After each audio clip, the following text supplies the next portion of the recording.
and it brought up a lot of stress because we lost money, and also at the time my younger autistic brother was hard to cope with more. Basically it was just all stress on top of each other, so we started having to go to each other every night. Got worse and worse. Just really, well, angry, and basically they were listening to me, but they didn't like what I was coming out with, like swearing at them, having to go at them. I didn't think they cared about me, which in the end of the day they did. They just didn't know what to do with my attitude.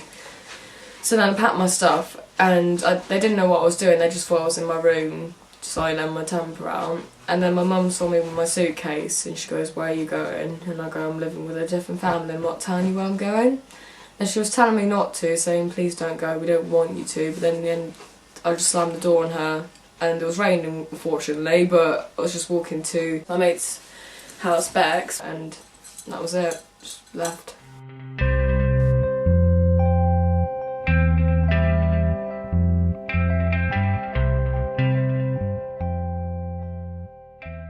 I wasn't sure what I should do, basically, because I didn't think it was right that a 15-year-old should be staying in somebody else's house. The lady I was working with at the time, her best friend was a social worker, so in fact she asked her, and she said yes, I should inform social services about it, which is what I did, and they were very helpful.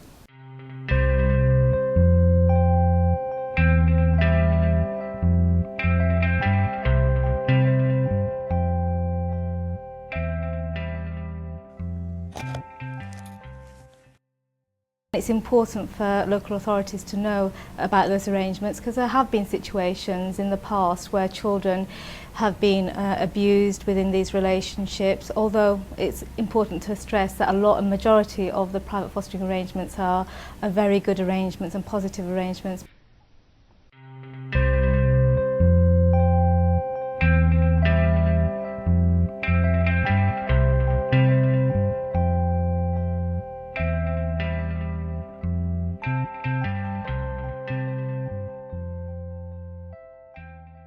I first met Yuling when she moved into our village with her mum and stepdad. So when she first came over from China, I started giving her English lessons one day a week. I went to pick her up from school and take her back home, and so I got to know her and the family that way. The family lived in the village for a couple of years, and then they moved on, and I didn't lose touch completely. Yuling continued to come and stay with me for weekends. And after, I don't know how long really, she would say, "Look, please, can I come and live with you?" And I'd sort of put her off and say, "Oh, there's lots more people to think about." But after she'd asked persistently for probably 6 months or so, I thought I need to listen really to this child who's crying out for something. And my first thing was to ring social services and say, well, what do I do if someone else's child wants to come and live with me? Is there any way that can be arranged? And so I was told about the private fostering arrangement. When I notified social services, they said that Yuling could come and stay, and once she'd been here 4 weeks, I needed to advise them again, and someone would come out and visit us, which they did. And then there was various paperwork to be sorted out, and various checks had to be done on me to make sure that I was kosher and a suitable parent. Yuling has her own social worker who comes to see her every 6 weeks to make sure that she's still happy with the arrangement and wants to continue with it, and that she's happy here. And then I also have the support of a social worker to whom I can turn when I need it, which is very helpful as well.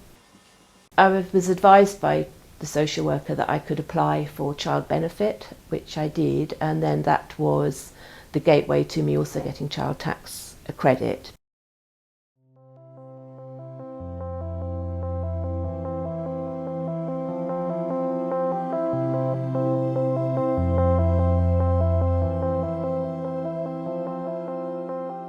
This woman was helping me get in contact with my brother because I missed him so much. One day I saw him and I just thought about my parents, thinking, should I go and see them maybe? And we kept meeting up every day, and eventually I just said, no, I want to go back now. we've had our space, maybe it's time to go back, and ever since it's been okay, really, we need that space.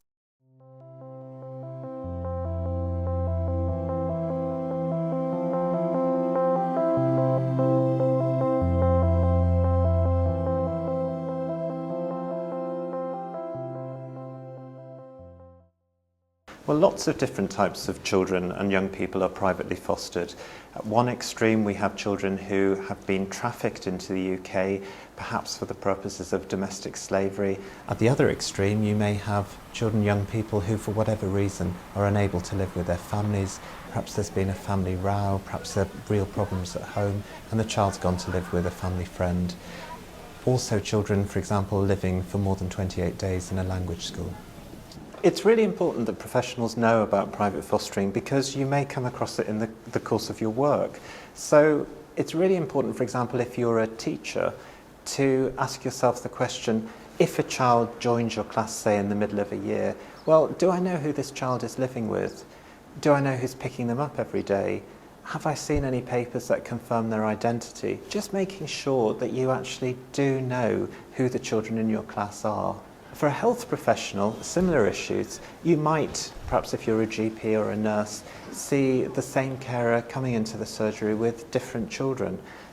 No, it's worth just stepping back and thinking, am I sure that that carer really is closely related to that child, or could this be a private fostering arrangement? Even where you're not sure of whether it meets the criteria of a private fostering arrangement, please notify, because let us make the decision about whether it is a private fostering arrangement or not. Well, the key message is that if you suspect a private fostering arrangement, don't ignore it. You should make sure that the private foster carer understands that they have a duty to notify the local authority of the existence of this private fostering arrangement. If you believe that they are not going to notify the local authority, then you should notify the local authority yourself. This is the very best way that we can work together to ensure that children and young people in private fostering are supported, that they're kept safe, but also that local authorities are able to support all those involved in the private fostering arrangement.